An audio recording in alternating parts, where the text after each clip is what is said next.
Hello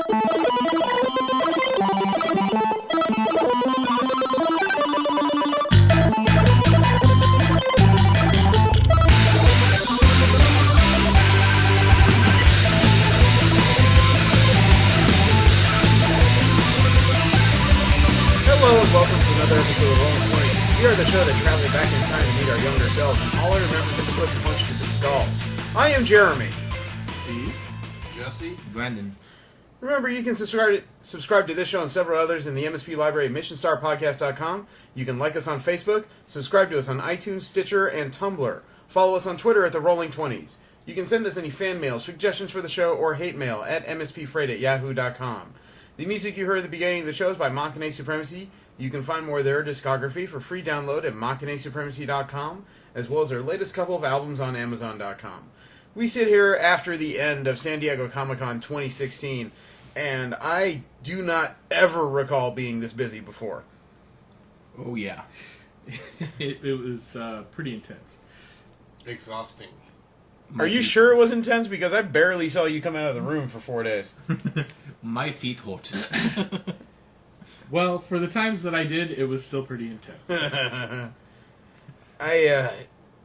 God, I don't even know where to really begin. The weekend's been a serious blur. My downtime has been so limited, I'm really unsure where it went. Pokemon Go. No? Lots of Pokemon Go in it, though. No, I think I lost my downtime at, was it Burgers, Beers, and Bait? Yes, that's not... Yeah. Yeah, I spent a little time down at the end of the pier at the end of the Embarcadero, and there is this nice little burger stand that opened up that not only has inexpensive food, but it's good food. And it's really nice to be able to sit there with an ocean breeze, just be able to look out on the water for a little bit, and relax. Yeah. I wish I could attest, but they ran out of food before I could buy any. Well, that's what you get for trying to beat the Saturday Hall H line. Yeah. God, we've had a set of new experiences. If you've been following our Instagram, you know that we've been prolific. You know, the convention wasn't even a day old, and there's selfies of my ugly face with G. Willow Wilson and Peter David. Mm-hmm. And it ramped up from there. I visited a number of panels over the course of the weekend, and what I found out is that comic news panels are really kind of irrelevant to me at this point. We've done such a good job covering comic book news that the panels I sat through, 90% of it was stuff I already knew. I ended up wasting my time for 2 days, not because anybody did anything wrong, but because everything they were talking about, I already knew all of it. Except for Marvel? No, I knew all of it. I knew all of the storylines they were talking about it coming. I knew all the little events. I knew a lot of the quirks that they were trying to allude to. I went to a Civil War II panel. I knew everything about it. I went to the Death of X panel. I knew everything coming up for the X-Men. It was a little disappointing to have a panel called Death of X that spent about 8 minutes on the Death of X, and they started talking about everything else happening in the X-Men universe. You know, it was... And I'm, again, not saying that to be dickish. I just already knew it. If I thought there was going to be so few surprises, I would have skipped it to do something else that day. Yeah, because honestly, that was kind of the challenge. There was so many things going on at the same time. It's like, I can pick one. And then to find out, oh, well, I already knew this, so I could have gone to this. Yeah. Yeah, oh, crap, man. And my feet don't even hurt. I'm just generally exhausted because my average night's sleep has been somewhere between 5 and 6. And, well, hey, you do what I do. I'll put that on you. You go talk to celebrities. You go interview people on the floor. You go hobnob with other people. You go to the after parties. You sit out for 5.5 hours in fracking humidity to get a wristband. I'll put that on you. Pass. Nah. He set up the 360 camera. Wrong. Hey, I got 37 seconds. To your credit, it was 38.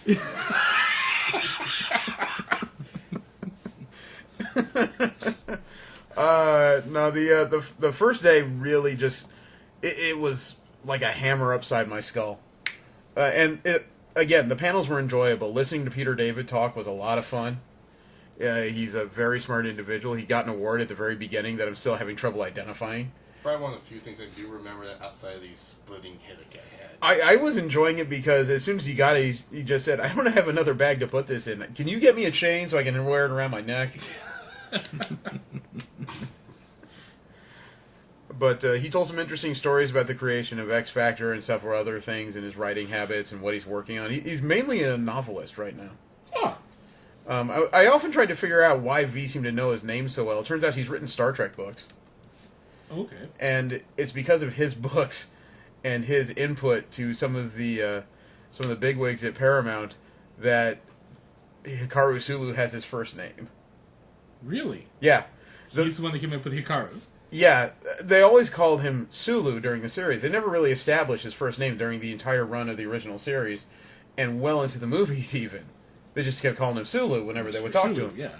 So, he'd written a novel where, because they'd never actually given him a name, he just inserted the name Hikaru. And then he started talking back and forth and with the Paramount people, and they were going up to do The Undiscovered Country. Yep. And he had mentioned that he'd written a name in this book, and he wanted his friend to see how the director would handle it. And apparently his friend presented it to the director, who just said, "Yeah, that works. I think we'll write it in somewhere." So it's because of Peter David that this Star Trek icon has the name he has. That is an interesting bit of trivia.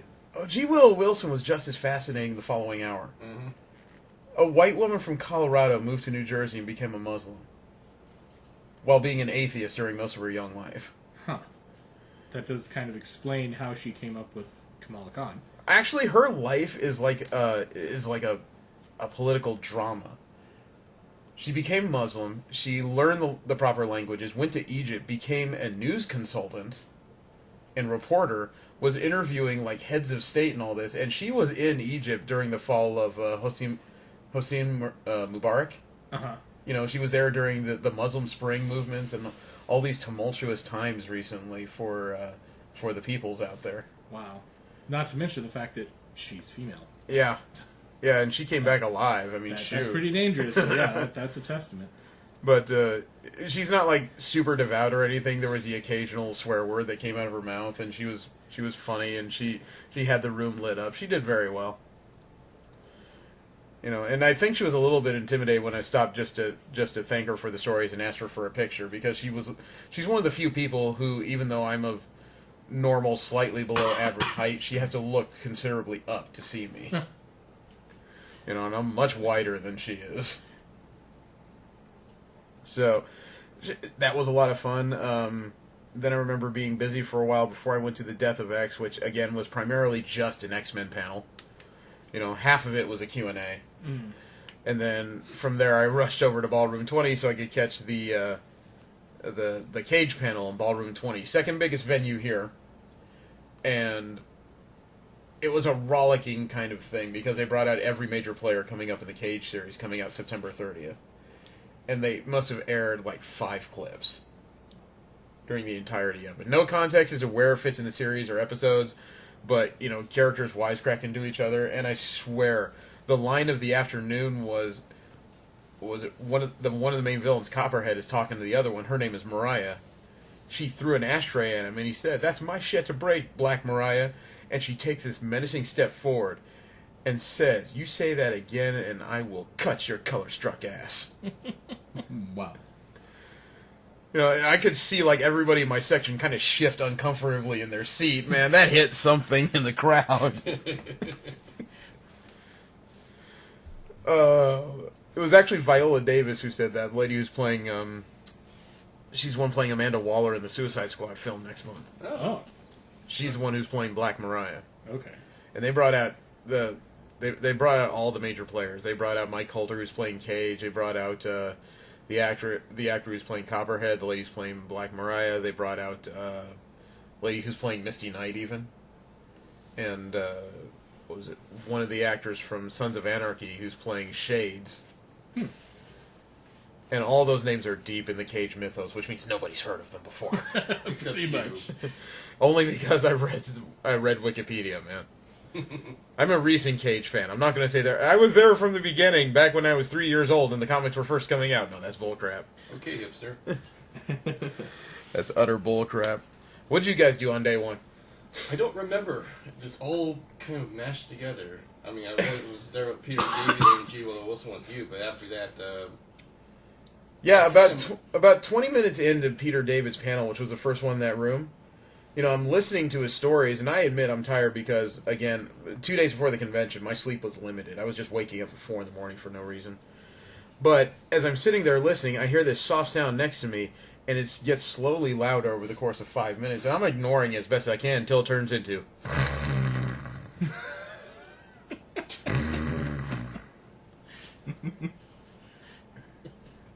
Who was it? It was Jesse. I wanted to poke him, but I didn't want to make it any louder than it could possibly be.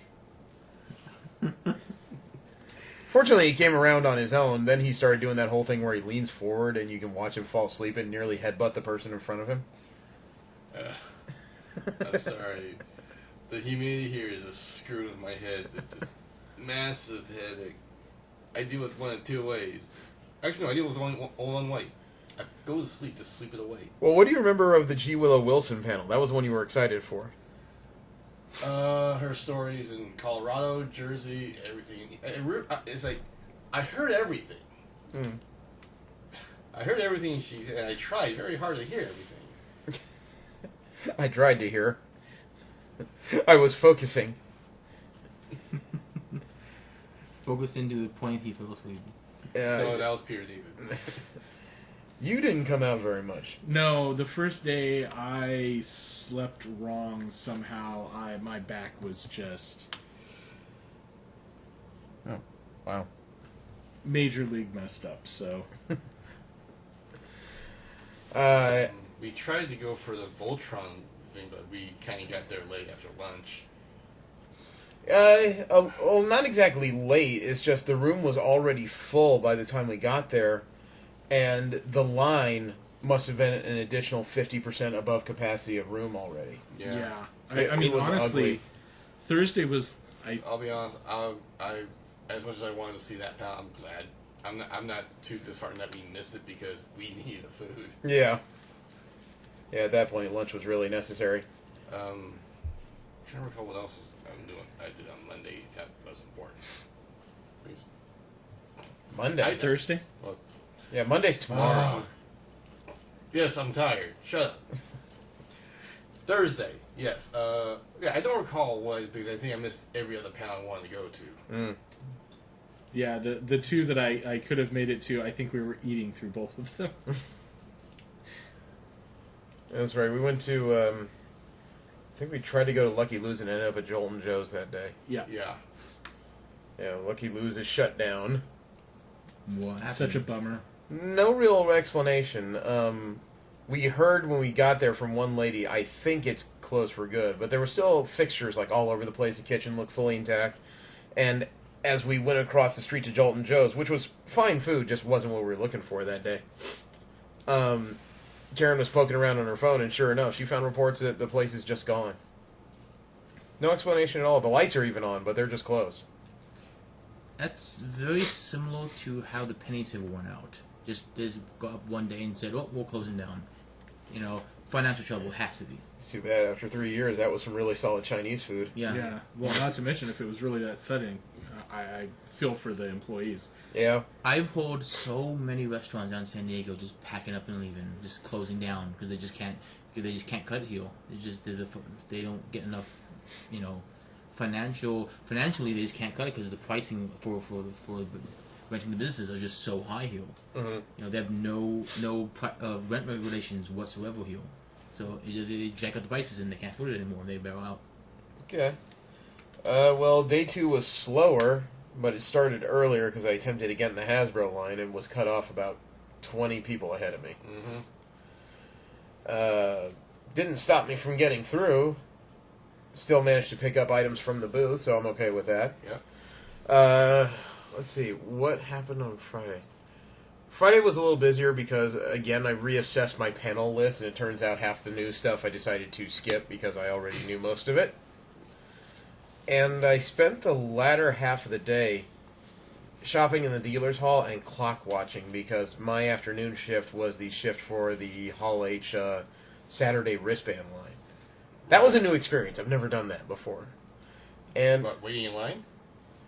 no, purposefully waiting in line. outside. Yeah, with actual purpose. I mean, usually I have a press badge, so waiting in line is not really a detail I have to deal with too much. I monitor them, but I don't stand in them. And especially given the circumstance, nature, and relative importance of the line I was in. Yeah, that I did that same shift. I wasn't feeling good that day. I had some bad pizza or something, and It's nowhere near as unbearable as it's painted, though. no, I mean, thankfully, the people that we were relieving left us tons of excuse me, umbrellas and chairs and so forth. They got one less back. Yeah, Thank you, Cracker. I didn't even risk it. Crack, crack, crack, crack, crack. I was slowly trying to ease myself into it, and I was like, you know what? No. But yeah, I mean, it really wasn't that bad because we had plenty of shade.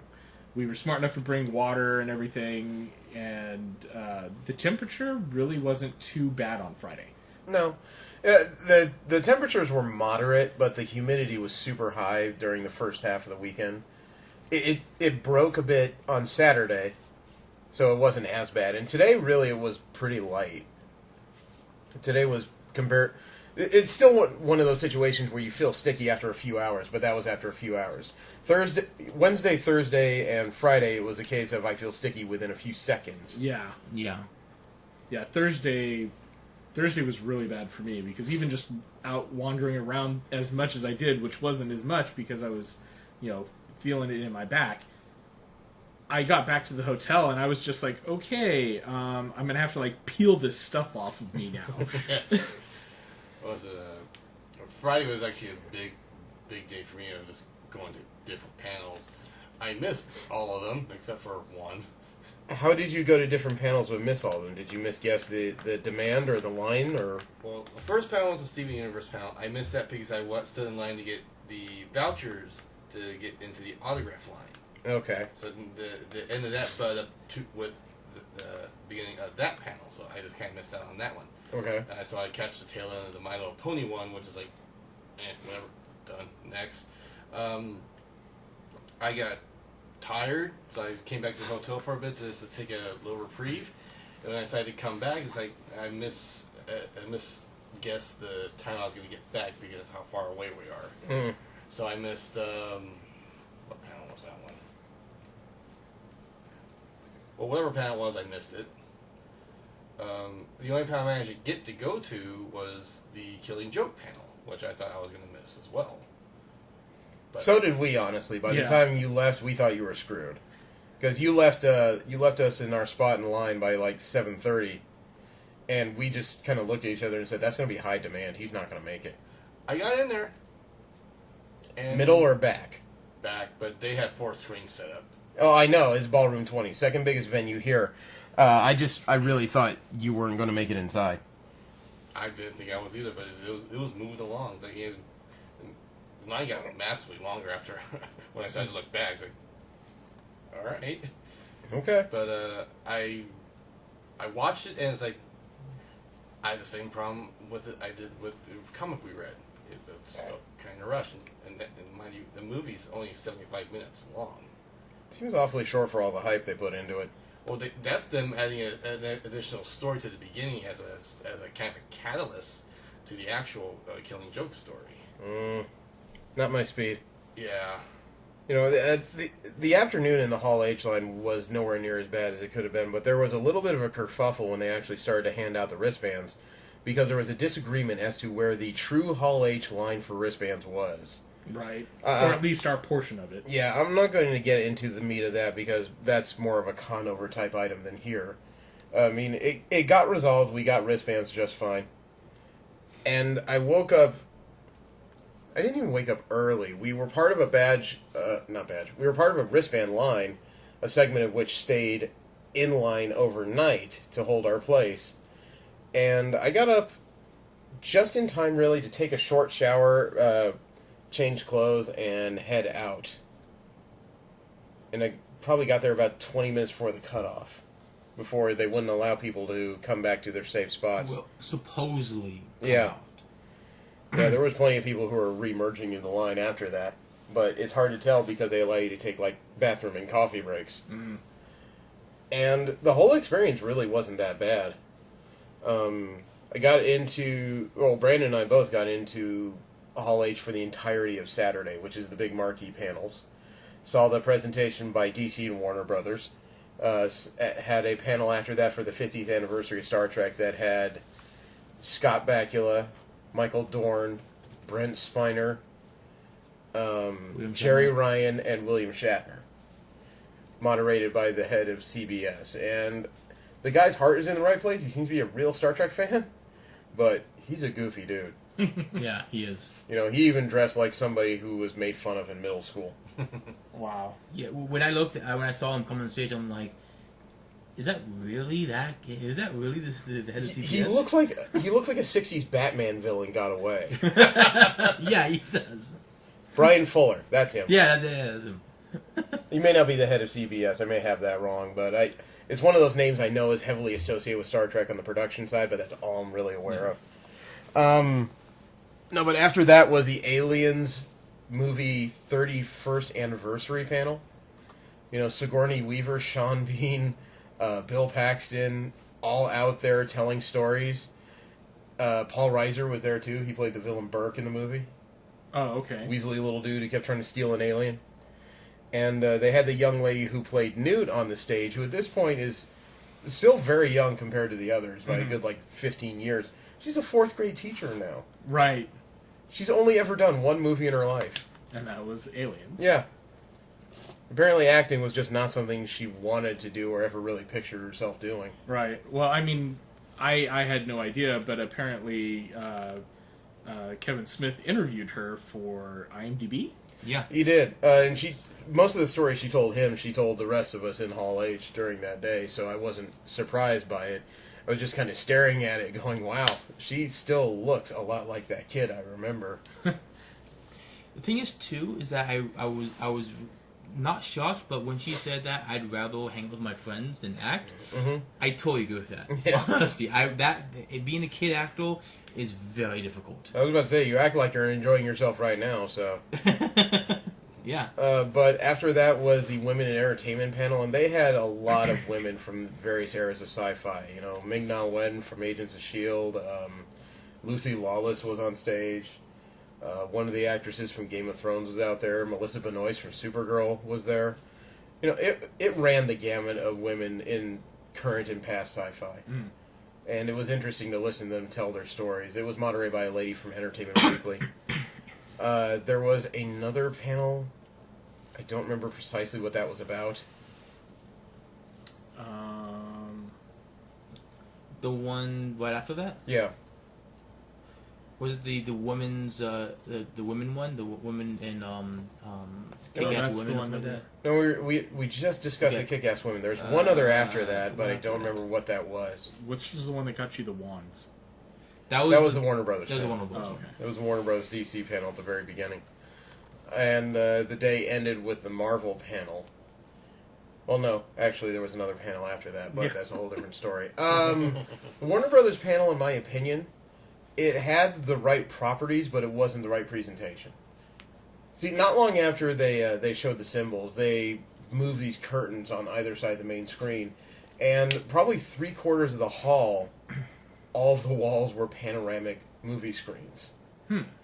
So while Warner Brothers was showing off its films, they would make use of all this stuff, either making these super long panoramic shots, or they would post cast shots, or use it as like extended lightning effects and all this stuff. And that was probably, while it was most interesting visual I'd seen, it was probably the most dynamic thing they did for the entirety of their panel. Everything else was very formulaic. You know, Conan O'Brien was moderating, which was probably the biggest cheer of the night. But he would talk a little bit about the movie, or whatever project. Then they would bring out the cast of said project. They would talk again with the cast about said project. They would show a clip of said project. Then they would say thank you and move on to the next part and rinse repeat the entirety of like 8-9 movies.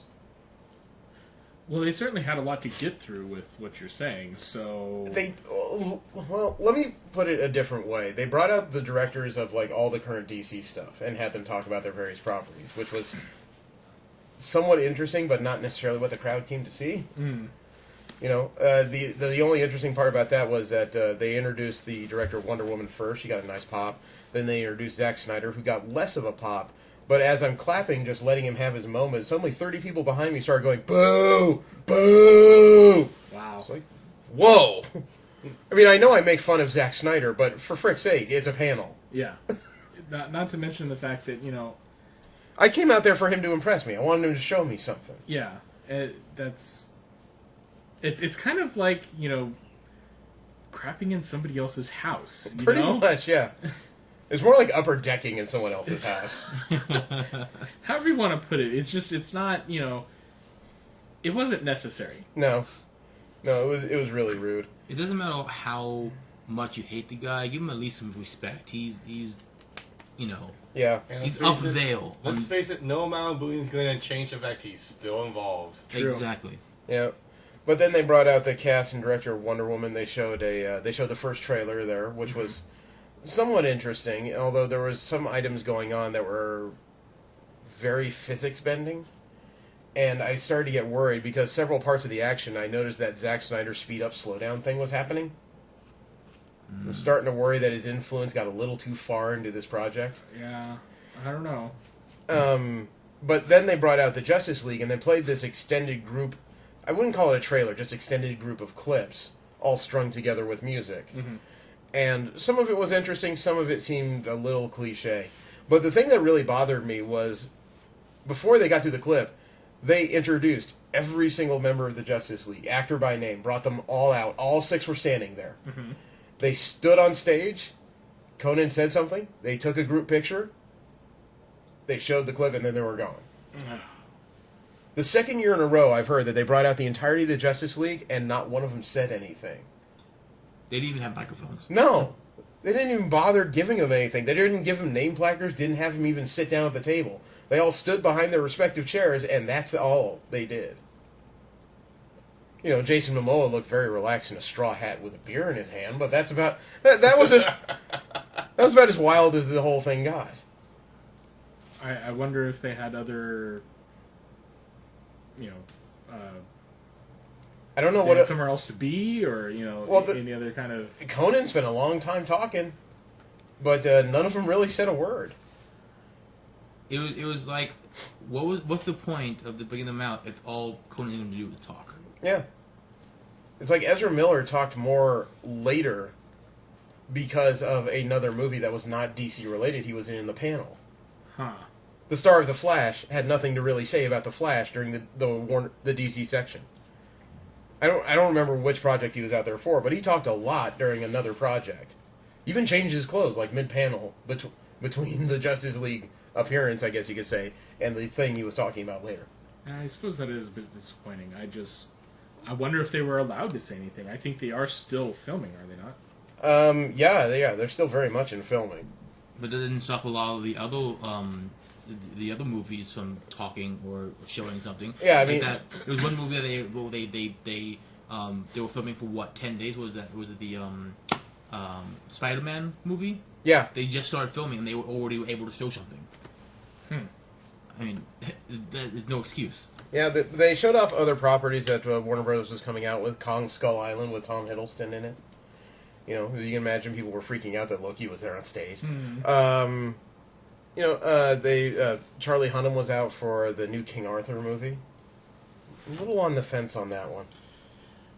Yeah, as much as I like the Arthurian myth and so forth, Hollywood's been very hit or miss for me. Well, it's not necessarily that.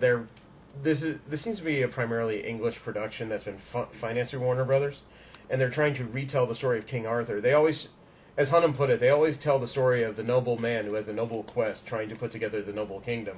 And in this case, Arthur was raised in a brothel. You know, he's a street criminal. He's a ne'er-do-well That's an interesting take on it. who is I given think this so. weird mission. You know, he's a guy born to fight, basically. I see. Well, I suppose, seeing it that way, it kind of makes sense that a watery tart lobs a sword at his head. Well, makes me wonder what he pulled that sword out of. Wide and deep, eh? And they're calling it a stone. Wow. Take it. Yep. Take it, 4 fingers. Take it. Oh, God. We'll put together later. That'll be explained another time. But the Marvel panel was vastly different than the DC panel, even though they had just as much to show off. Well, I should say the Warner Brothers panel. And they showed off 5 properties. Actually 6, because they brought out the entire cast of Black Panther, who has been signed. Mm-hmm. They have been cast, but they've done no shooting as of yet. But they still brought all of them out, including Chadwick Boseman. Okay, well, that's still, even 6 is less than what Warner Brothers had. Yeah, but the other stuff they showed off, they brought out Kevin Feige, who showed off the new Marvel Studios logo, #1.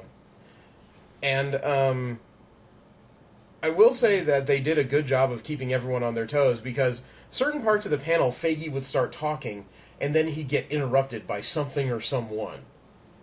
So it's almost like the crowd had to pay attention to what he was saying, because anything could be happening at any given time.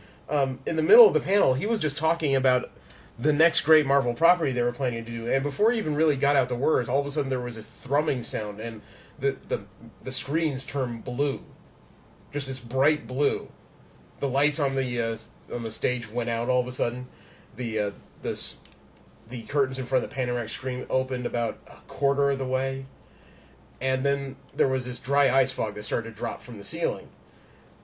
Then as the music started to pick up, they were using the projector on the main screen, but because of the dry ice fog, it was not just on the screen, it was dancing around the mid-air as well, in several directions. And there was this continual thrumming, and then there's this yellow symbol that appears in the center of the screen that, half these people already know is the seal of the Vishanti.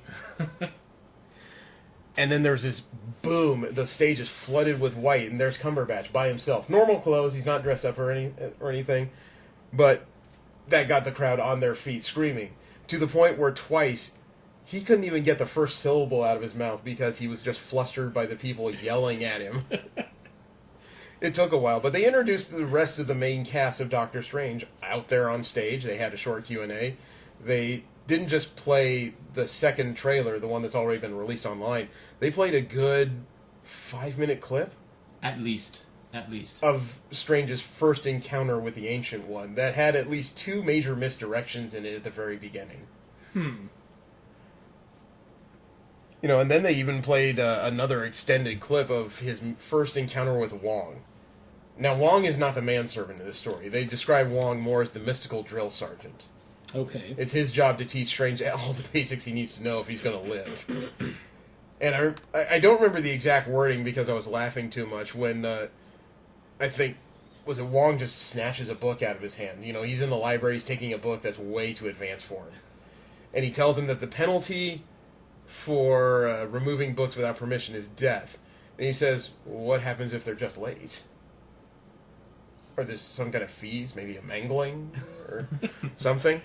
And Wong is just staring at him, and he just says, so, and he's trying to make small talk, so he's just like, so, Wong, just one name, right? Like, Beyonce, or Drake? Eminem. And he just digs this hole deeper. No, they did a great panel. One of the big surprises was, yes, they brought up the logo of Guardians of the Galaxy Volume 2, got everyone's attention. Feige starts talking about it. He gets, 20 seconds into the speech. Then somebody starts yelling over the PA system. And nobody exactly knows where it's coming from. That's because it's coming from everywhere. There's multiple voices yelling as people are walking, stomping, like fast walking up and down the aisles. As you get a look, you realize that they've refocused cameras on all these people who are the Ravagers from the second film in full character, in full costume, yelling at people all over the place. The Ravagers just invaded Hall H. They coalesced on stage, and they start plopping themselves down in the chairs they've set aside for the actors. And was it Feige just played along with it and said, what's going on? And the guy who's dressed up as Taserface for the movie just says, don't you recognize me? I'm Star-Lord! this doesn't look right. You know, and he looked at the next one. Who are you? Oh, I'm Groot. You look a lot different than before. I got better. You know, and then he finally shoos away the Ravagers, but they don't leave. They just go to the end of the stage where the actors come through. So every time he introduces one of the actors, the Ravagers are surrounding this person just going, boo! Boo! I hated your work! Boo! Second rate! It sounds like Marvel put on a show. They did, man. It was a good show. We knew something was going on when they started disassembling the tables and moving out the chairs Yeah. between panels. I mean, even when Feige said, now recently we've had to do a partnership with, and that's all he got out before you suddenly hear thwap and this giant Spider-Man symbol appears on one of the screens. It disappears and you hear thwip, thwip, thwip, thwap, and it appears on another one. It goes through like every screen in a sequence, and then there's this popping sound, and there's Tom Holland on stage. You know, and like I said, anything that they've been in production in, they brought clips. Spider-Man Homecoming's been filming for 10 days by the time that panel went off, and they brought everything they had that was finished already. Huh. So we got to see a lot of Peter Parker in high school trying to live his days. And then they finished off that set of clips with a CG rendering of the Vulture landing. Interesting. They didn't have anything from Thor Ragnarok. Apparently production on that has just started, and Chris Hemsworth and Mark Ruffalo are out there working on it right now. But they did film a clip of what Thor's been doing while everyone was fighting in the Civil War, and they made this little, like, 15-minute, no, probably closer to 10-minute mockumentary of Thor having some personal time in New Zealand and moved into an apartment with a guy named Daryl. And That was a funny clip. yeah. From what I heard, very awkward. It was extremely awkward. It was even better when he met up with Mark Ruffalo playing Bruce Banner and just says, have you heard about all this stuff going on in America? Yeah, it's wild, right? Has Tony Stark called you? No, why would he call me? Suddenly his phone goes off and he stares at it and he just goes, oh, hang on. T-Dog, what's up? I told you never to call me here. You know, and then there's Chris Hemsworth leaning in. Is that Tony Stark? Yeah, I think so. Tell him I could get involved. Yeah, I'm here with Thor. Do you want to talk to him? He says he'll call you, but I don't have a phone. He says something about not having a phone, and you want to talk to him? No, okay, he says he's busy. You know? It was brutal. But they did show off some CG in production that they're doing, and they showed a rough CG of King Hulk from the World War Hulk storyline fighting Thor. But they ended the whole thing with a more finished CG of King Hulk jumping into a head like 3 times the size of him with Suitor from the Thor comics. So this whole thing looked like it's going to be very grandiose in scale. Saw a combination of film and CG rendering of Cate Blanchett as Hela. Sorry, wrong mythology. Now, I have never done Hall H before as a serious thing, but since I've gotten into it and saw the Marvel panel, I could say that's something I would do it again. It was an amazing experience, really, to see all that happen. I agree. I'll be honest, I wish I was there instead of doing what. No. Yeah, I wish I was there because I ended up watching the Riverdale pilot. Yeah, okay. I am a generation past what this thing who this thing is targeting for, so. Okay. No. Well, I will say that the Star Trek and Aliens and the Women in Entertainment panel were not necessarily my thing, but they were fascinating, and it was a bunch of high-powered stars all sitting on the stage.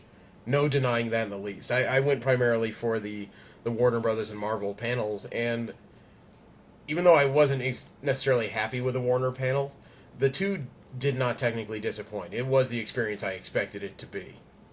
And that's why I say if Marvel's coming again, I could spend another day in Hall H because that really was quite a trip. Yeah, I totally agree. I would take the time to do that again. And I just want to thank Steven, even if you didn't make it.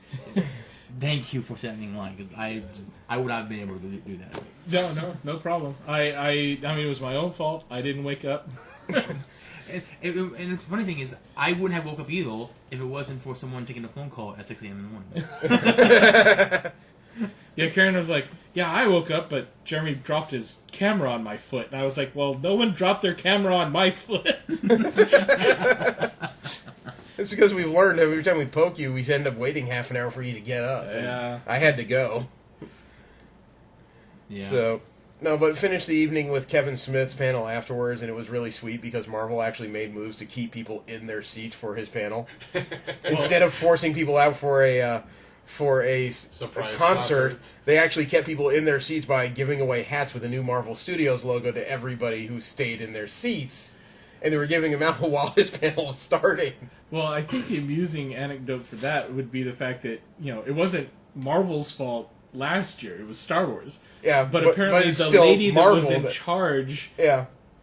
of the Star Wars last year was in charge of the Marvel this year, and she was like, yeah, I felt bad for you for about 10 seconds, and then I remembered how much effort it took to do this concert, and I said, fuck him, he'll get over it. But she did pull through and kind of come up with a plan to keep people there for his panel. Yeah, watching Smith by himself outside of his podcast and everything, he is a very gifted storyteller.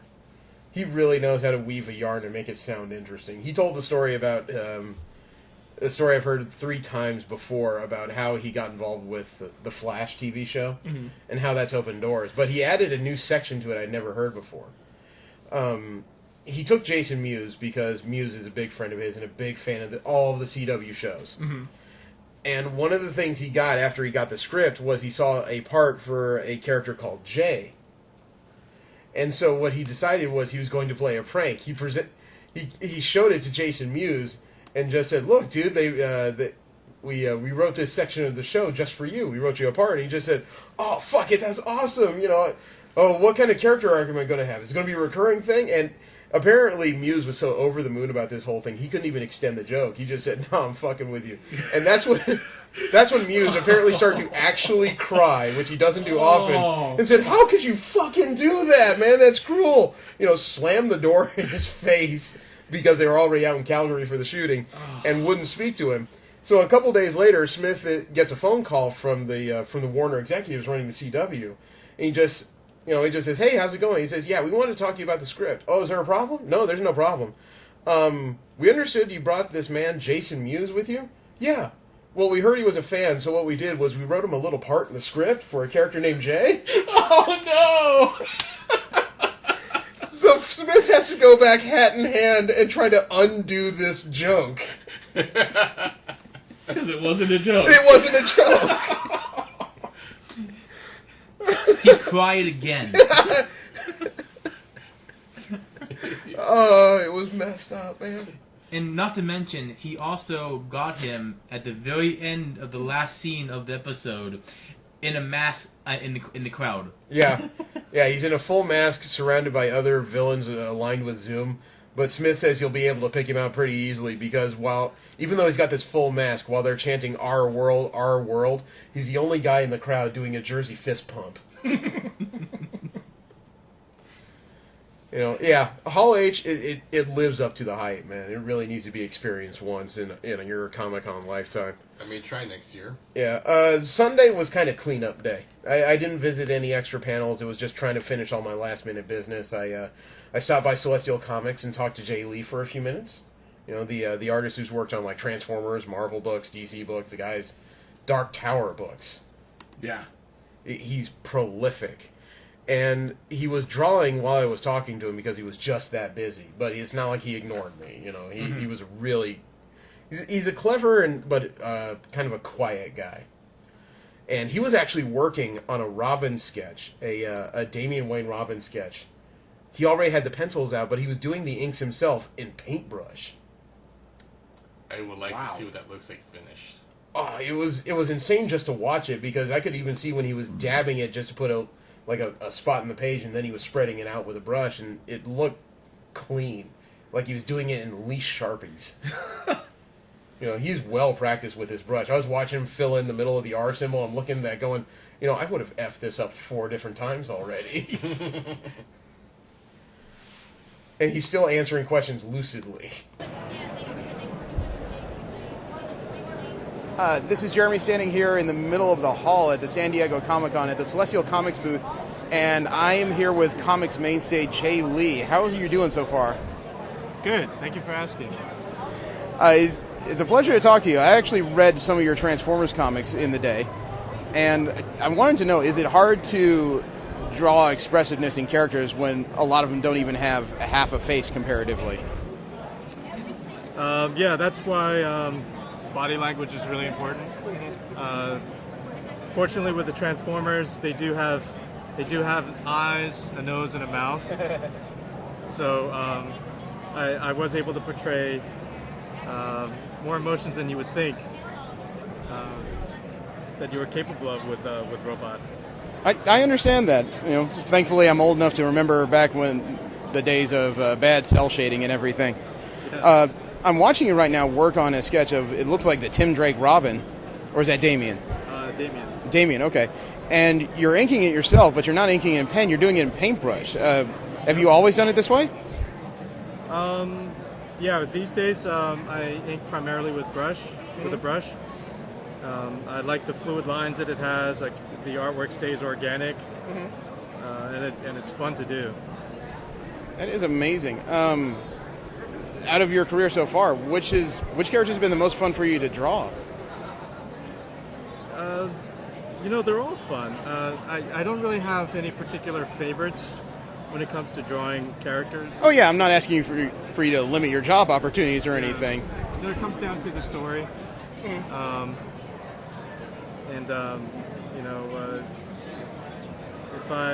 I had to pick one project, I'd probably have to say Dark Tower. Oh. That was a lot of fun to do. I had a lot of freedom with the art, and I will always treasure that experience. Can appreciate that.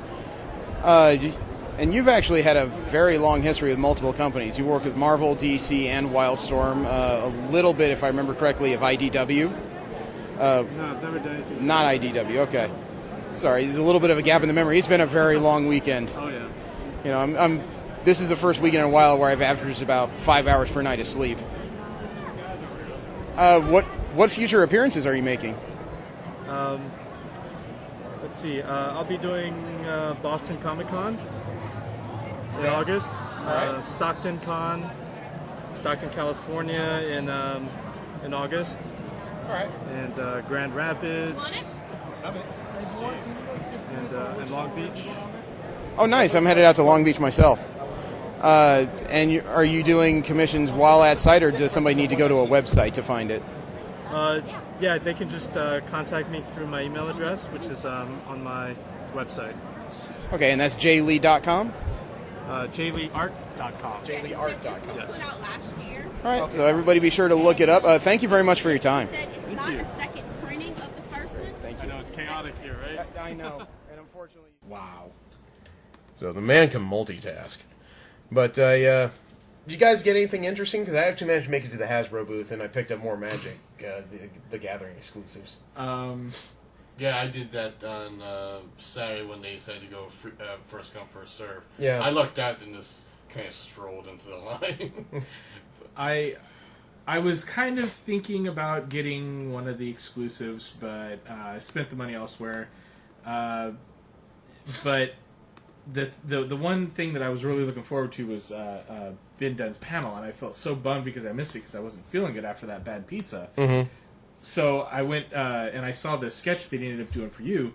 So I really had to go by his Artist Alley table, and he had a 2-book compendium of all the Ninja High School, which of course, I actually have a lot of those comics still. Yeah.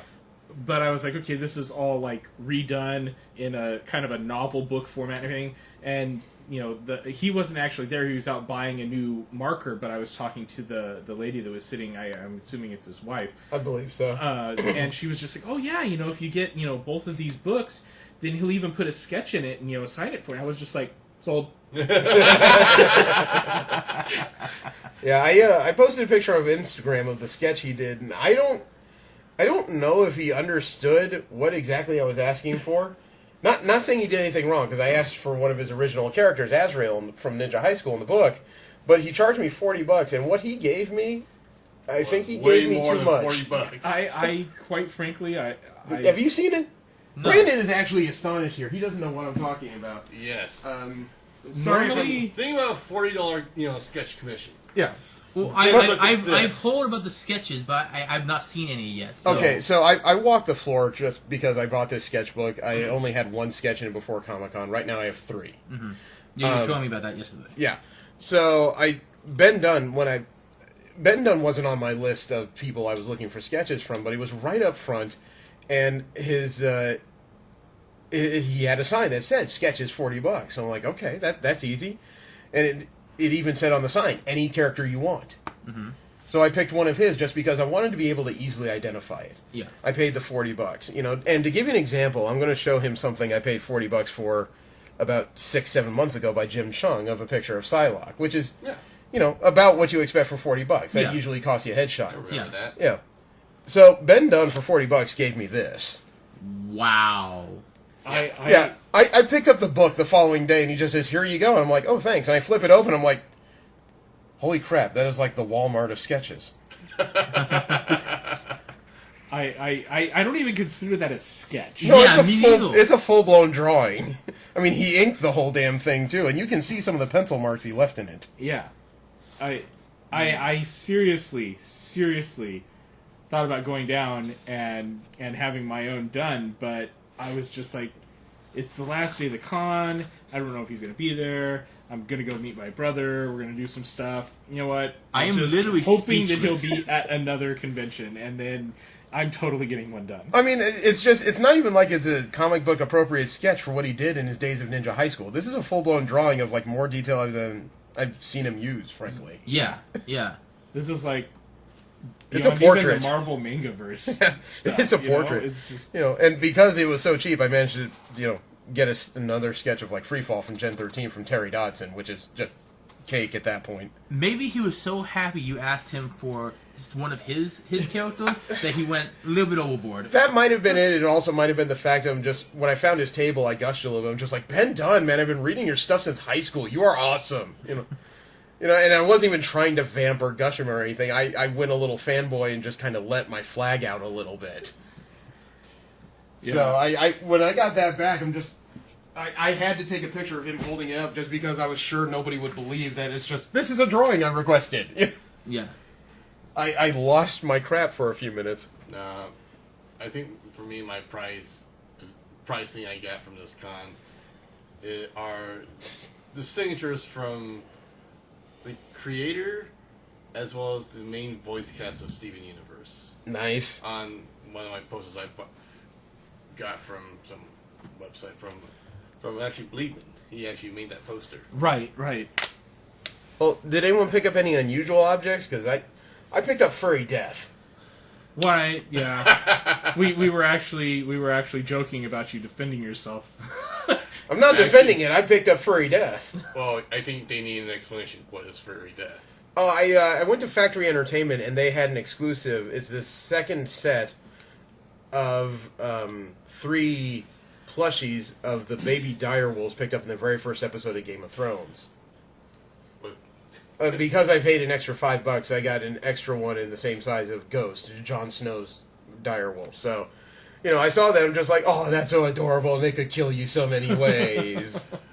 I think probably the most unusual exclusive I got is the again, back to Steven Universe. Steven Universe minifigures that you can normally get through a blind bag, which I see at Target for $5 a piece, and there's 8 in the whole set.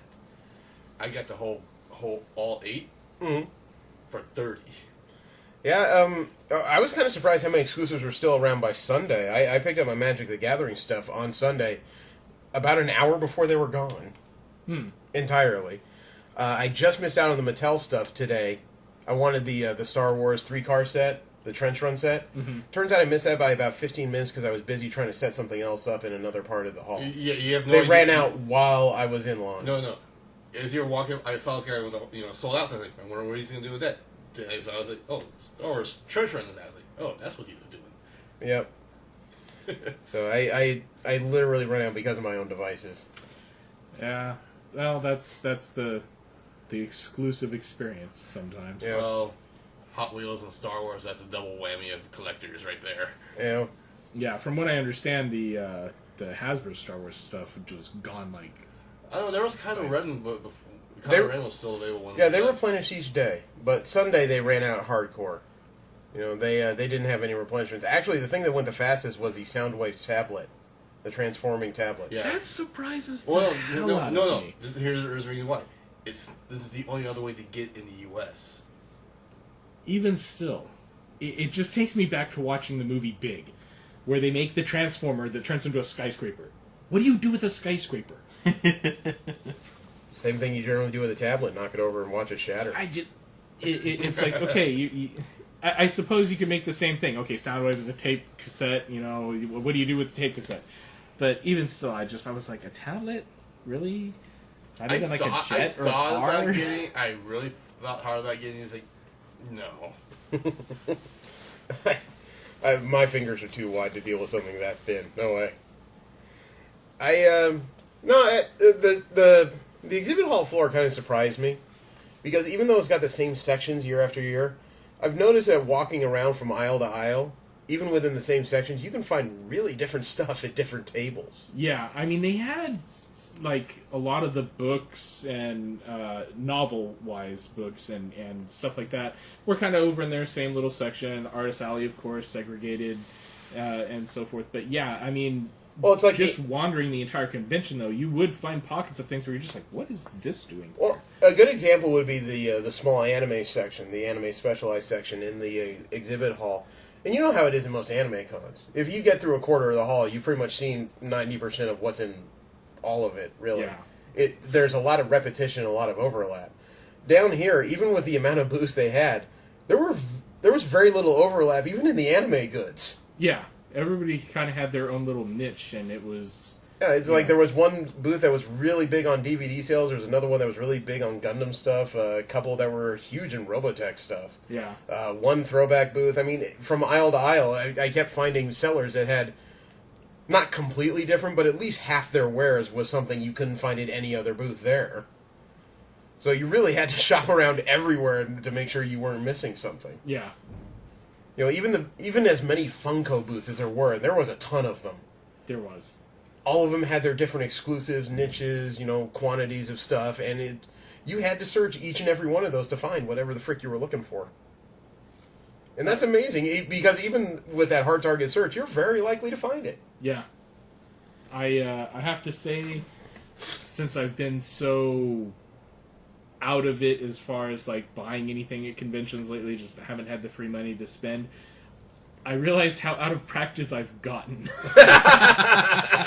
Wow. It shouldn't have been as hard as it was, but honestly, I still did not make it through the entire dealer's hall.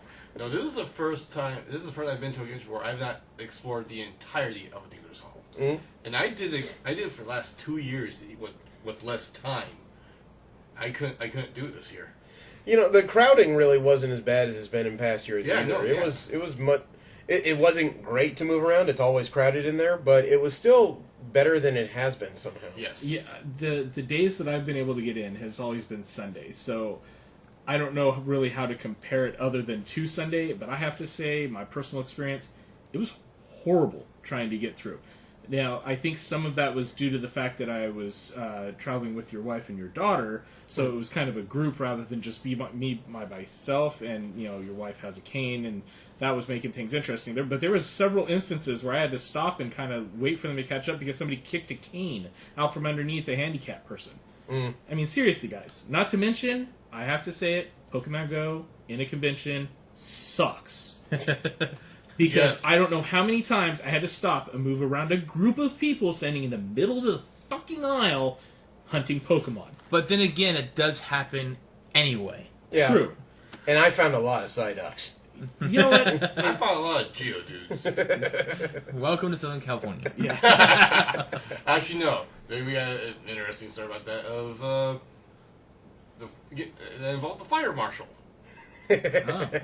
Yeah, Niantic got the Pokemon Go panel upgraded the week before Comic-Con from, like, regular meeting space all the way up to Hall H. It was a big move.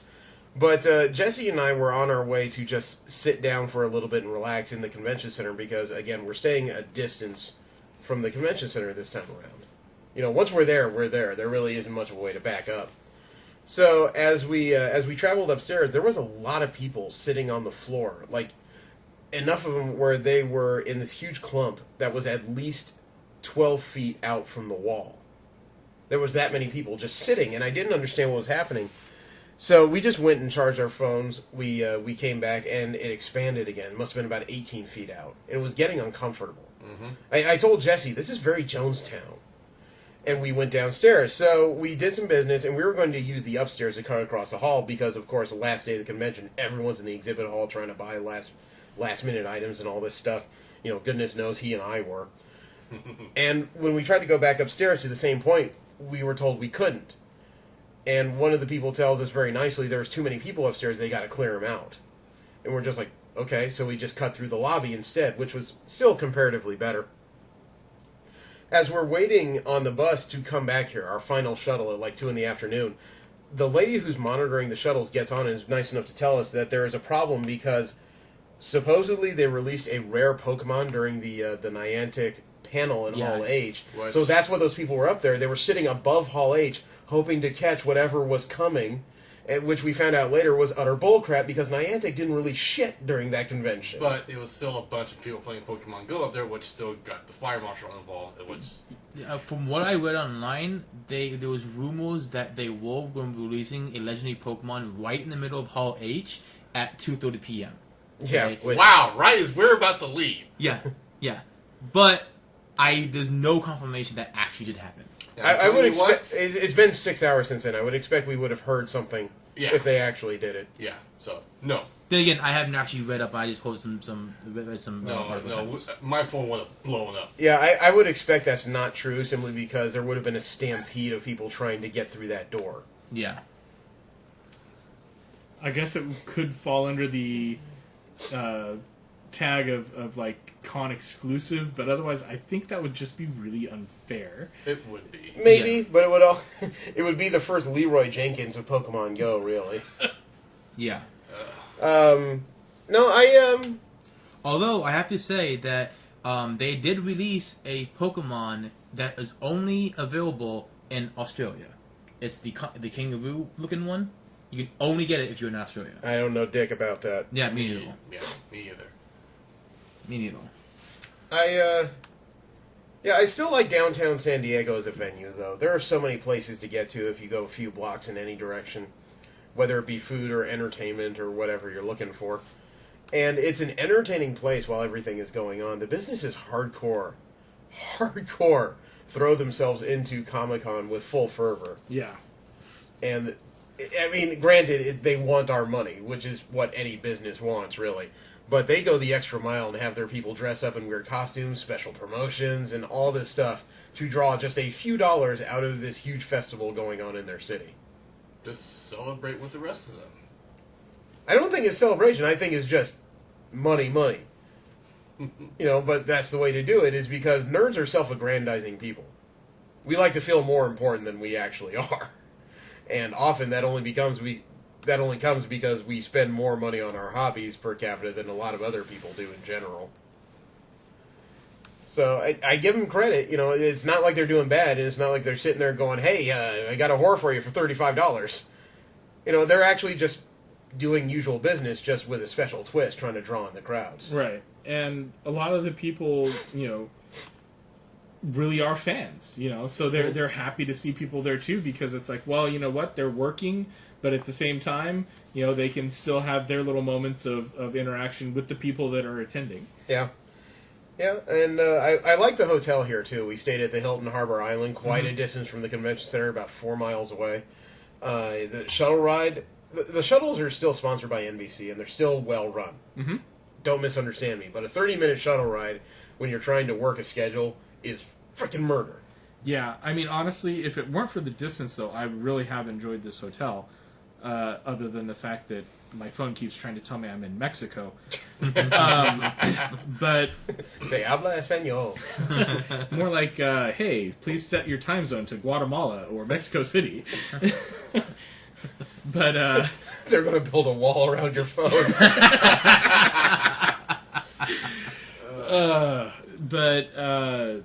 yeah, the travel time and especially because you know what, traffic and everything else. There was one instance where we were getting ready to take off, and there was literally a line of like 20 people waiting out in front of the shuttle stop. And we're kind of waiting, and they're supposed to show up every 15 minutes, and we're like, you know, it's been a half an hour, and we haven't seen anything. Mm. It goes to about 45 minutes, and 2 buses show up at the same time. And we still don't know why, but yeah, that's kind of the something you have to worry about. And yeah, standing out in the sun. Was that today, or? No, that was Friday. Okay. Okay. I think there may have been an accident and they just got caught up and got. It's quite possible, yeah. But you know, when you have panels and so forth that you know they start at a certain time, and you got to get there even earlier just to be able to stand in line and so forth. That doesn't work out so well. That's the main reason why I missed a lot of my panels. Yeah. The thing is, though, there is something special about staying this far. It's the first time we've actually needed a shuttle to get around as a group. But the funny thing is, if you're standing around in a larger group of people waiting for the Comic-Con shuttles, you will find a lot of people regress to their inner child. Because everyone's standing around trying to be stoic, just trying to spend time or trying to catch whatever the hell it is it spawned in Pokemon Go. And then somebody just looks up and says, shuttle, all of a sudden it's 20 people going, oh boy, oh boy, oh boy, oh boy, oh boy, oh boy, oh boy, oh boy. You know, we're going to adult Disneyland, yay! I was standing there on, I think it was Friday, and I'm sitting there in front of the shuttle, and the shuttle comes, and I see literally 30 people running from the hotel room up to the shuttle. I'm like, where did you guys come from? It's like a Benny Hill sketch. Yeah. And they're all staying in the same room.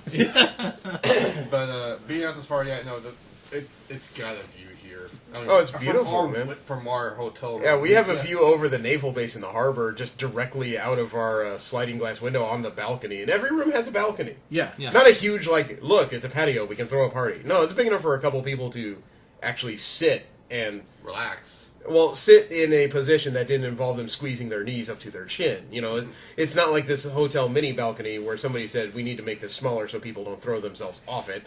It's just a small balcony.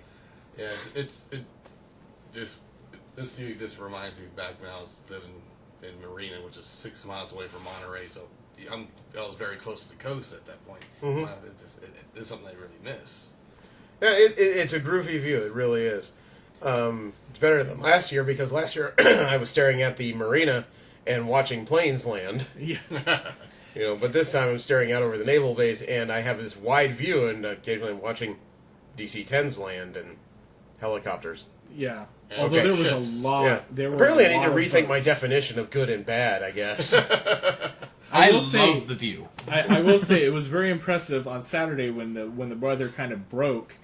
It was kind of amusing because it was literally this fog bank that just started rolling in across the base, and I'm like, oh wow, look at the fog, and then like 30 seconds later I'm like, I can't see. Damn Navy opened another portal to an opposite dimension. But as soon as, you know, that kind of overcast hit, you know, wind picked up and everything else, but then as soon as all that blew off, then the humidity really dropped. Mm-hmm. Yeah, well, San Diego's always been kind of sticky, but it's been really high this weekend. It's Yeah. been really rough. The And it weather did get a little here- hotter than yeah. it was predicted The to. weather here was very, very, like, I'd say it was like One Piece world, kind of like, ish, because it fluctuates so much hot. I cold, think we foggy, found out what warm. happened to the missing budget from the Waterworld film. Yeah. Right? No, but it's still been a pretty enjoyable weekend, I think. This is still a high-scale convention that does things very succinctly. I'm still impressed by the people they have here, because the convention center staff, the convention staff, and the extra security staff all actually know their jobs. Yeah, Yeah. not to mention, you know, I'm walking through the convention, and I've got, you know, a bunch of people standing there working for the convention, huge amount of people, and they're just smiling. And I'm passing by, and one guy's like, "Thank you for attending. I need money. You guys are providing it for me." And I'm just like, "Cool." But this is their attitude, not stupid kids and grown up kids and so Well, on and so forth. And It's like the third-party company that NBC hired for the shuttles. The last day earlier today, 2:15. I'm waiting for the shuttle with my wife, my daughter, and Jesse, and we've only been waiting for about 15 minutes, which is, the average amount of time the shuttles are supposed to take during the day. And in that 15 minutes, the lady who's watching the line comes down and actually apologizes to each, 5 people in line as small groups and just says, really sorry, there was a car accident that held up. They'll be here in a few minutes. We'll get you right on board. And as soon as she I told her thank you. And as soon as she passes, I look right at Jesse and Karen and just say, did she perceive that as a problem? It's been 15 minutes. I am not a goddamn child. yeah.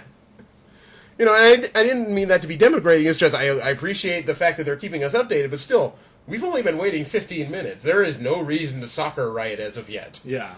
And then even when we get on board, and because of the people, again, because of the Pokemon Go rumor, crowding the driveway around Hall H where we have to pass through, she hops on board and just says, really sorry, we are trying to clear the people out of the way so we can get you guys going. And again, we've only been sitting on the bus for 6 minutes, and I'm like, you guys really need to back off here, man, because I'm okay.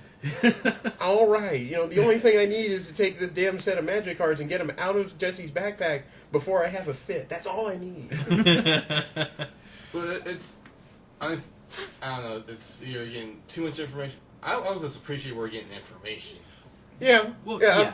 yeah. I'm not arguing that they didn't need to give us information, but it's like there's an apology every 5 minutes over stuff that really doesn't need to be apologized for because a car accident is out of their control. Hall H morons are out of their control. They've done nothing wrong. Immediately, as I am trying to defend them, I was like, Dean Karen's falling asleep in the bus.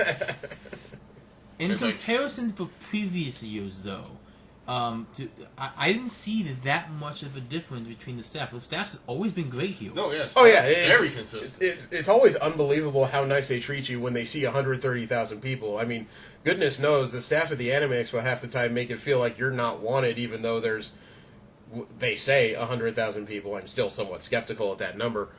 But even when the convention was half that size, it didn't feel like they really gave a crap about you one way or the other. Around here, they've done everything but try to serve you coffee as you walk by. Yeah. Complimentary latte. Yeah, I don't yeah. know. What about that? Well, there was a lady that offered Steve a beer. Really? That was a fan. That was somebody else. Well, not a fan of me, but a convention goer. A fan? we had a little bit of a look at the inner workings of your mind there for a minute. I'm talking about the free coffee Karen's been getting. Oh, okay. Yeah, she's wired. Let's talk about the registration. What registration? Exactly. Yeah, exactly. I really think these badges have worked out. It was a little bit annoying right at first because it hasn't been done before. I didn't go to WonderCon. Apparently, it worked out, somewhat pretty well over there. But yeah, badge in, badge out. It was stupid easy. Yeah. And picking up, just all we have to do is pick up our bags. That's all we had to do. Technically, we didn't even have to do that. All we had to No. if we had our own lanyards, we could just strap that to the end of the badge and we're inside. Yeah. You know, didn't this- even need a lanyard. You could keep the stupid thing in your pocket if you wanted to. Yeah. Except even though we were RFID'd in, they still wanted to see the badge as we moved through different Right, sections. but you just Yeah. pull it out of the pocket, scan it, here it is. Well, no, what I mean was scan it, and then as we walked into the dealer's hall, the guy still wanted to see it. Yeah. Right. Yeah. But again, So I couldn't pull it keep out it of in the my pocket, pocket. and just, there it is. So My only complaint, and this is a nitpick, is that the lanyard's too short. And I have to hunch down every time to scan the damn thing. that's subjective to you, because to me, all that is a minor stooping and a swipe and go. Yeah. Yeah, no, I had to drop like half a foot Yeah. just to get to that. Well, the first couple of days were a little bit rough because they were, the security staff, which again is separate from the convention center staff and separate from the convention staff itself. The security staff were still dealing with the logistics of this because you have to bottleneck people a lot more finely to get them to scan their badges. So there was some confusion as to where people were supposed to stand to actually get into the convention center. Yeah. Assuming and they didn't go in the early morning lines. Right. And I did see a lot more, or at least, what was it, Friday when we went to Walker's? And then we Yeah, went back Friday, to we went back to the convention center, and there was just a crowd of people in front of the door because it hadn't opened up yet. Yeah. But other than that, yeah, not Actually, really. Friday, I had an interesting problem. I couldn't get out of the convention. How was Friday that? night, I couldn't get out because Did you end up handcuffed to some Xena crossplay or something? no, I was in the back by the marina for whatever run news or not. I don't remember why, but I was trying to get out. So I went. There's a set of escalators to take you downstairs to the back of the dealer's hall. I couldn't get through there because the dealer's hall is closed. So they told me, so you can't get out. So, all right, so I go back up, go up to the upper levels, try to go down one escalator. They won't let me down there. So, all right, what the hell? So I go down. I'm trying to find different ways out, and I couldn't get out. What you should have done at that moment is walk right up to one of the security guards and just ask, "Excuse me, sir, where's the beginning of the line for the hall tomorrow?" I'd like to start one, please. I actually tried to get out through this, through that little gap between the halls and the Sailors Pavilion, and he said, "No, you can't do it because you need to be able to scan out." I eventually found my way down to the lobby to scan out, and he told me you don't need to scan, just go. Yeah, see, you're the only person that would complain about that. Everybody else I know would just be like, "I could hide in the building overnight." Fucking A. No, I was asleep. I did overhear someone You can behind sleep on that me. concrete floor. I did see someone behind I me could. talk about in the when we're getting our wristbands that there is a hidden spot behind the convention center that you can sneak into the convention center. Okay, without scanning your badge, without anyone knowing, no security whatsoever. It wasn't a hidden spot from the conversation. I think we're talking about the same one. They made it sound like there was just one or two doors that weren't watched like they ought to be. Yeah, well, that's what I mean. But they're still quote unquote hidden because I don't know how to get there myself. I had to exit that space a couple times to get to like Burger, Beers, and Bait behind the place, and I think I spotted where they're talking about it. No, I'm not going to talk about it because I don't want to get banned from the convention for talking about Exactly. stuff I shouldn't. And it's not even like I use the route. I think I know what they're talking about. Yeah. So other than that, I'm going to leave it the frick alone. Mm-hmm. No, but despite being exhausted, I've had a pretty damn good time. You know, and it's been a full weekend. I got to talk to comic book celebrities. I got to run into a few real life ones. I picked up exclusives. I picked up stuff that completes my collection. I picked up stuff I didn't know I wanted. I found a $125 omnibus of the New Avengers, like the entirety of the first volume of New Avengers, issues 1 through 31, plus the issues that led up to the creation of the New Avengers, plus a few side issues from after that point. And It this turned up a colorful brick. yeah, it must weigh like about 15 pounds, seriously. And this $125 book cost me $40. You know, I now have something that I could read on the toilet and stay there for a while. Is that the book you're reading during the? No, that was just the last bit of the Noble Dead series I was reading. Okay. No, God, actually, give me a sec. I'll go to the closet and get it. I'm going to go in the closet. That sounds so terrible. Now he's coming out of the closet. What have you been hiding? Well, I'm making this groaning sound as I'm coming out of the closet, so wouldn't you like to know?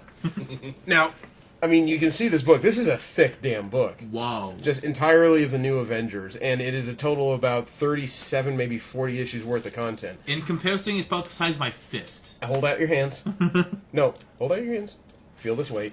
Oh my god. I'm estimating that at about 15, 20 condensed pounds there, maybe 25. Not 25, less than 20. Yeah, I It's would freaky. say about 15. It is a freaky size item.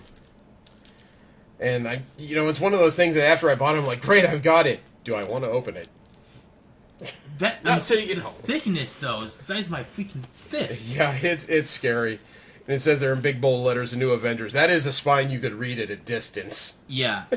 Well, You they can have hold plenty someone of with room that. on that binding there to be able to put it in there in nice big letters. It's thick. Not to mention the 12 names involved during the production of this part of the series. I also love this little part right here, Volume 1. I know.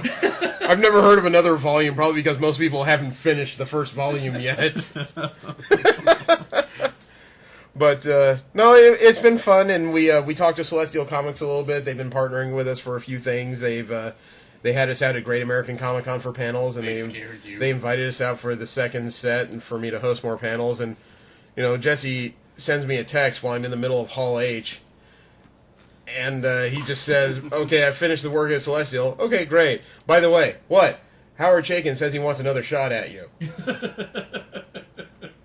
And Brandon is in the seat next to me in Hall H as I'm reading all this, and mid-panel, he just hears me go, "Holy shit!"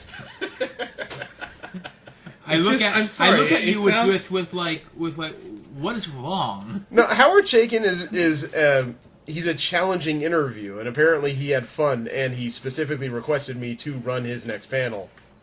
I'm sorry, but the way that he worded it still just makes me think that, he was up on the roof with a sniper rifle and he's just like, damn it. That's because Jesse knows how badly that man challenged me, I've and he seen just it wants firsthand. he just wants to see it again.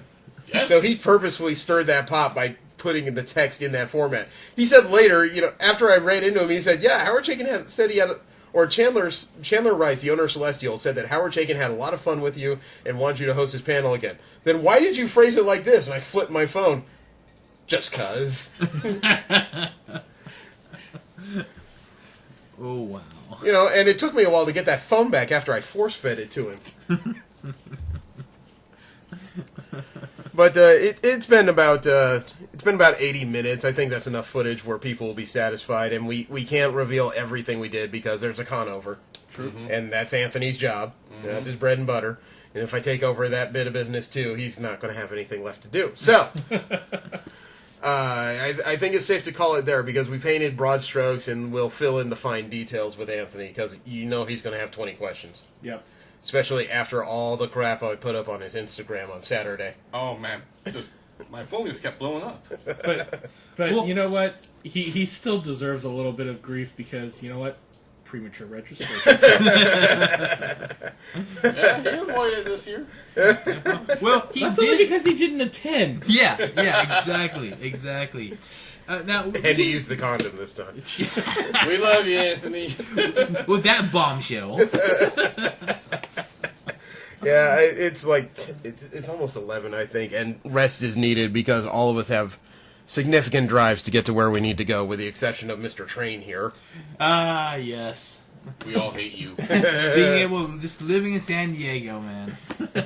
Well, the next place I expect to be is Long Beach Comic Con, and that is an hour down the road from me. If I assume I'm going to drive, maybe I'll just take the train. Yep. So, no, we have Great American Comic. We have Long Beach Comic Con, which is just me, I believe. Then we have Kamikaze, which we got approved for press within 2 hours. Yeah. Wow, They that's were on fast. top of their game. Yes. It was kind of amazing because I realized we're not a big show, and we're not connected to a huge website. So I expected to hear, maybe 2 weeks down the line that we were approved. And I filled out the application, and 57 minutes later, I get the message of, "Okay, you've been approved. Thank you very much." It's like, Took me 27. wait, do you really know who I am? And I'm not saying I'm a big celebrity. Do you really understand who I am? It took me 27 minutes. Yeah, I applied last and it took them 2 hours? See? So we're either really important or they're really desperate. I know it's really I funny. think we were just one of the first to apply. Oh no! The funny thing is, after we got approved for that, the next day, one of my first emails on my thing is like, press applications open for Kamikaze. We're already done, man.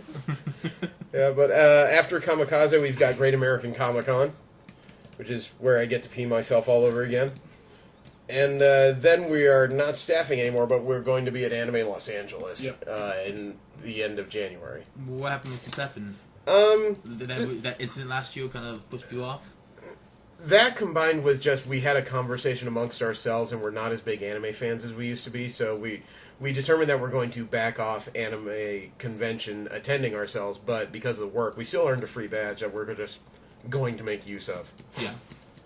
Plus, we have been staffing it for a number of years, and that does take up a considerable amount of time. So, Yeah. It's hard to review something when you work it. Convention might actually be A little fun. bias, A bit, admittedly, it's hard to skip. Yeah. So it's just what we're going to do, and then we're probably going to have a discussion because after that is WonderCon back in Anaheim in the end of March during April I weekend. do want to try to attend that this time. It's run by Comic-Con International, and I would say it's highly necessary from my point of view because this will be the first year with a new Anaheim expansion. True. But WonderCon compared to Comic-Con is interesting because WonderCon strikes an interesting balance between Social Con and Industry Con. There's a lot of industry panels and a few reveals, even a few exclusives, but they still schedule all these weird social events that you wouldn't expect them to do. Yeah, and cosplay is always big out there. yeah, You know, it's kind of one of those conventions where it's like, okay, it's run by the same people that do Comic-Con, so you can pretty much assume that it's going to be run pretty well, but at the same time, it's not Comic-Con, and that can almost be a good thing, because the size of it is, I don't know, just right. You know, with Comic-Con, it's like huge crowds, enormous, massive, oh my god, how am I walking around this place? You know, I'm doing the shuffle. WonderCon, it's nice, it's still pretty large, but you can get around, you can do things, it's fun, so on and so forth. That would be the difference between the two, in my opinion. Actually, that reminds me of one last thing we should talk about before we go, and that is cosplay at Comic-Con. Not prevalent. I saw more of it this year than I did. I saw less, but that's because I got more industry work this year. Yeah, I mean, just crowd watching as I was going around, I still saw quite a bit of cosplay, or at least people dressed up uniquely. You just don't see as much innovative stuff at Comic-Con. A lot of people are working. I did see a pretty impressive Optimus Prime and Megatron walking around. I didn't see that at all. I did was not busy see with business. very But many. that was on Saturday. I think a lot more cosplay came out on Saturday because of the masquerade. I saw a really clever, this guy did a really clever use of dyeing his beard to look like Clawhauser from Zootopia. I've seen mostly Harley Quinns more than anything else. Yeah, Harley Quinns I mean, and Jokers, I see someone just like, yep, next. yeah, but I mean, honestly, Harley Quinn is so prevalent regardless. I mean, it's like, Surprisingly, I didn't see as many Deadpools. I think I've it's seen one finally or two. starting to phase itself out. But The thing is, though, we're also sitting here like almost exactly a month away from the release of the Suicide Squad. So Right. Harley Quinn is at its peak right now. and that's the other thing too, is that you're not seeing the comic book Harley Quinn, you're seeing the Suicide Harley Quinn. You mean the movie Harley Quinn? Now I see Well, more the Suicide Squad movie Harley Quinn. I was about to say, because you just say the Suicide Squad Harley Quinn, you're talking a lot of different costumes. True enough. True I enough. see mostly from mainly Arkham Federations. Not what I saw. I saw a few Injustice so even. many. Oh yeah, Suicide Squad. I see more movie video game Harley Quinns. variants than the actual movie. Yeah, actually, But we I sat saw- behind one at Babylon. Yeah, but I saw Star Wars. I saw Transformers. I saw different animes. I saw a few Voltron from the new one.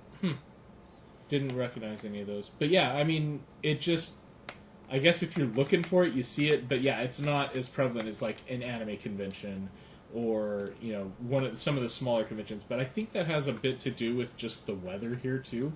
And the crowdedness. I cannot. And it's just the sheer crowd and so Oh, forth. you saw that Vanellope, the Vanellope with her car?